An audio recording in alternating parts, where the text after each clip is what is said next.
ఇవాళ అదే రేవంత్ రెడ్డి గారికి భయమైంది, అందుకే పోయి ఢిల్లీలో దాక్కుండి ఇవాళ. మరి ఇవాళ కేసీఆర్ గారు వస్తుంటే 33 జిల్లాలో ఉన్నటువంటి ప్రజలు, రైతులు, యువకులు, మహిళలు అందరూ లేచి కూస్తున్నారు. ఇలా ఎక్కడ హైదరాబాద్ చూసినా మా సార్ను పిలిచిండట, పదా పోదామని చెప్పి స్వచ్ఛందంగా.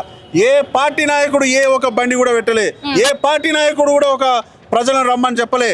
కానీ స్వతహాగా సొంతంగా మరి కేసీఆర్ గారంటే ఒక పార్టీకి సంబంధించినటువంటి వ్యక్తి లాగా చూడలేరు ఇవాళ తెలంగాణ ప్రజలు.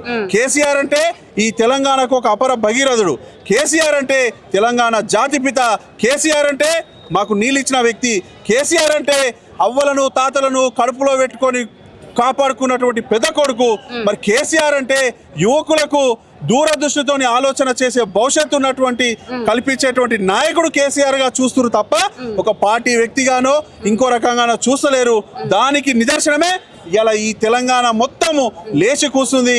ఏదో సారును తీసుకుపోయి ఆడబెట్టి ఏదో అది చేస్తానంటే రేవంత్ రెడ్డి గారు నీ పతనాన్ని నువ్వే ఆల్రెడీ స్టార్ట్ చేసుకున్నావు.